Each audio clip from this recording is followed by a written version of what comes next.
conquête de la souveraineté passe avant tout par l'exploitation des ressources nationales au profit de nos populations.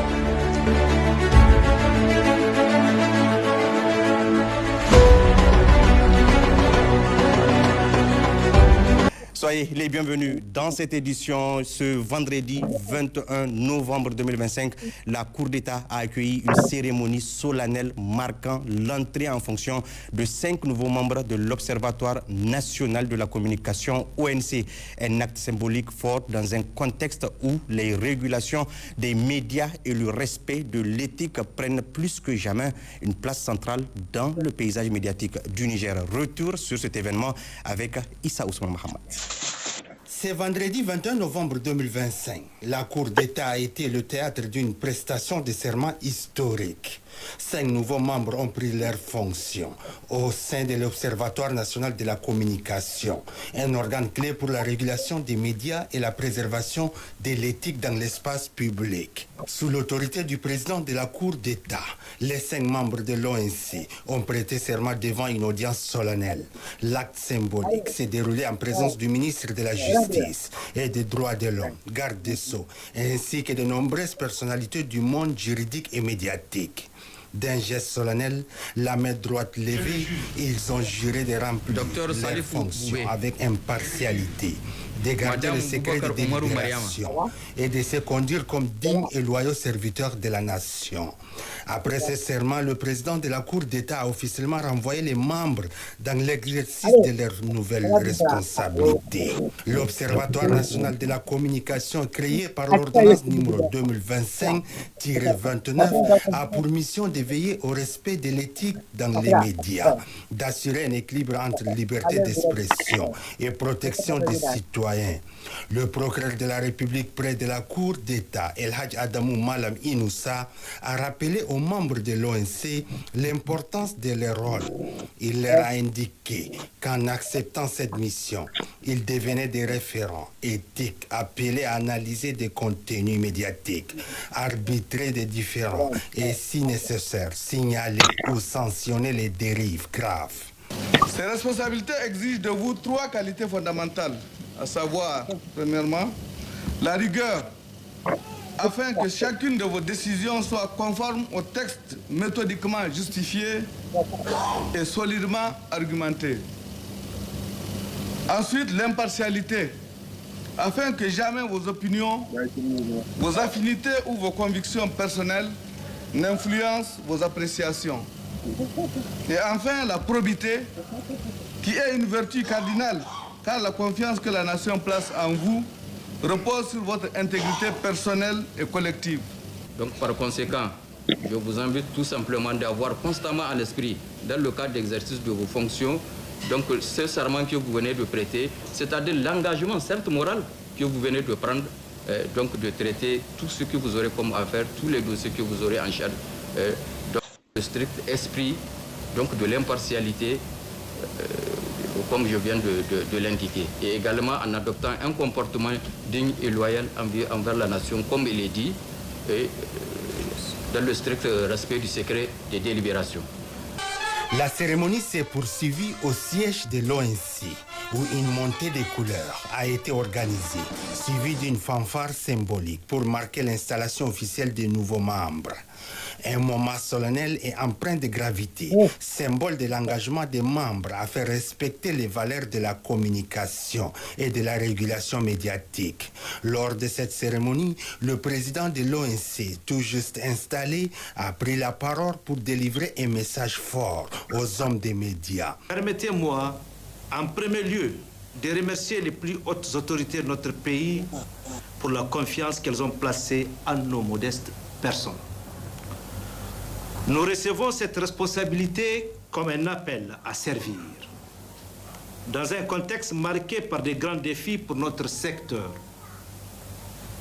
tels que la lutte contre la désinformation, l'accès équitable à une information fiable, la viabilité économique des médias, la gestion de l'information liée à la sécurité et la préservation de la liberté de presse dans le respect de l'éthique et de la déontologie Le tout dans un contexte sécuritaire le plus difficile. Avec la mise en place de l'ONC, les autorités nigériennes réaffirment leur engagement en faveur de l'éthique, de la liberté de presse et de la protection des citoyens dans l'espace médiatique. L'Observatoire devient ainsi un instrument clé pour garantir l'intégrité de l'information et veiller à ce que les médias remplissent leur rôle d'acteurs démocratiques, tout en restant un garant de la vérité, de la responsabilité et du respect des lois.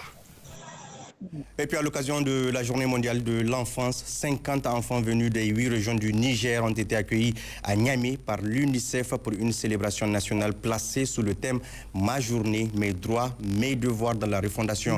Une journée de rencontres, de visites et d'échanges au plus haut niveau pour faire entendre la voix des enfants.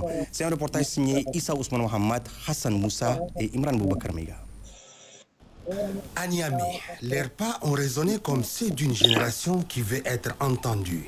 50 enfants venus des 8 régions du Niger, réunis pour célébrer leur journée, leurs droits et pour rappeler que la refondation du pays s'est construite aussi avec eux. Au siège de l'UNICEF, ils sont accueillis par la représentante pays, Dianabou Mondé, avec bienveillance.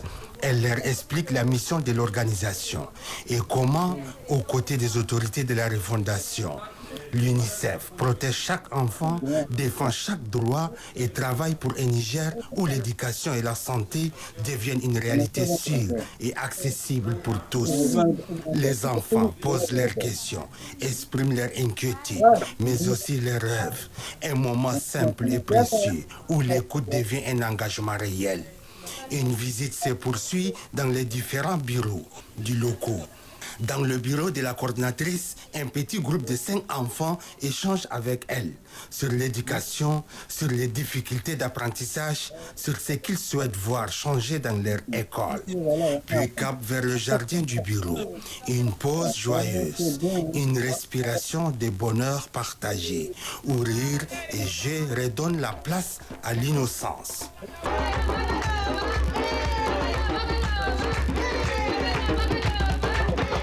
Le lendemain, vendredi 21 novembre 2025, un moment fort les attend.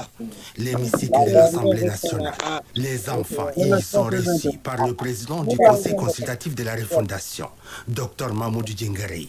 Dans ce lieu symbolique, il leur présente l'institution et les 194 conseillers qui la composent. Puis vient le temps des questions et les enfants ne tremblent pas. Une élève de CM1 prend la parole. Avec courage, elle demande comment l'État compte mettre fin aux salles de classe en paillotte qui ont déjà causé des victimes et qu'elle ne veut plus jamais revoir.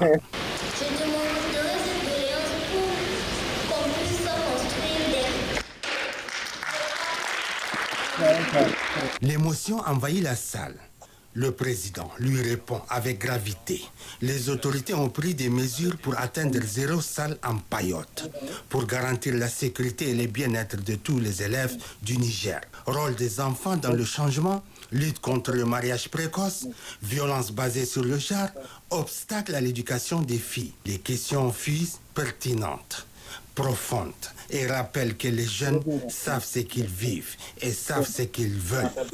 Docteur Mamoudou Djingari souligne alors l'importance de renforcer les systèmes de protection de l'enfant et d'écouter davantage les adolescents dans les processus de décision.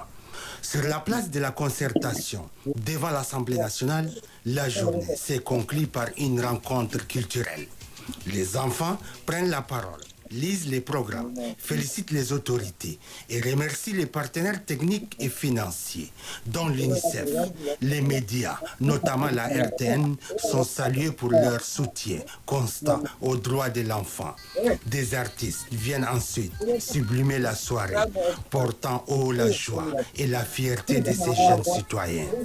Cette journée unique traduit la volonté de la refondation nigérienne et de l'UNICEF d'écouter les enfants, de garantir leurs droits et de leur offrir les meilleures conditions pour s'épanouir.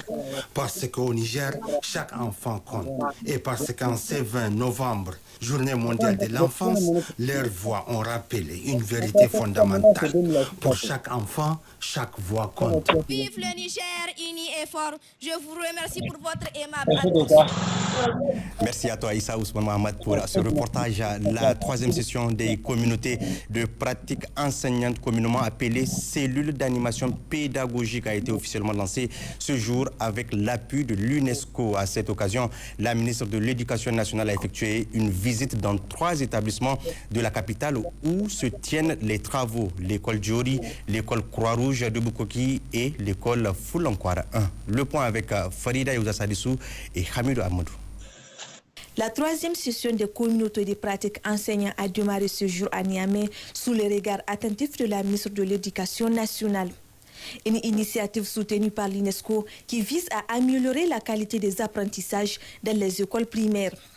En renforçant ces cellules d'animation pédagogique ou ces communautés de pratique, l'UNESCO souhaite soutenir les ministères de l'intégration accrue des TIS, réduire les fossés numériques et améliorer les pratiques pédagogiques quotidiennes.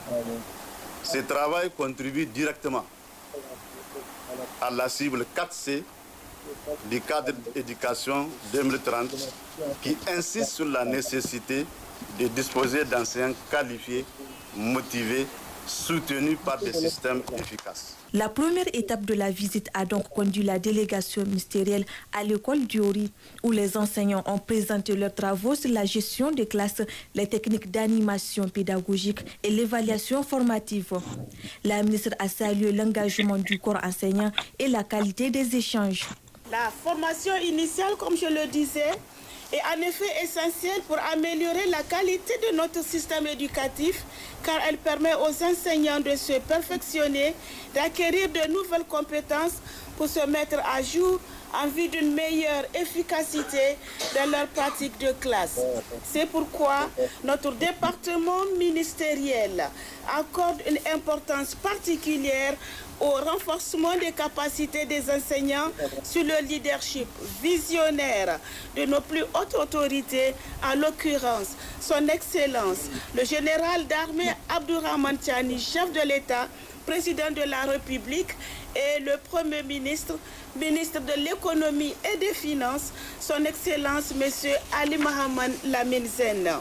À l'école Croix-Rouge de Bukoki, la ministre a suivi de près les séances consacrées à la lecture, à la pédagogie différenciée et à l'intégration des élèves en difficulté. Une occasion pour les enseignants de présenter les innovations mises en place au sein de leur classe. Le parcours s'est achevé à l'école Foulankwara 1, où les travaux portaient principalement sur la maîtrise du programme scolaire et les méthodes d'enseignement centrées sur l'apprenant. Avec le lancement de cette troisième session, les autorités éducatives réaffirment leur volonté d'investir dans le capital humain et de soutenir les enseignants au quotidien. Une démarche essentielle dans un contexte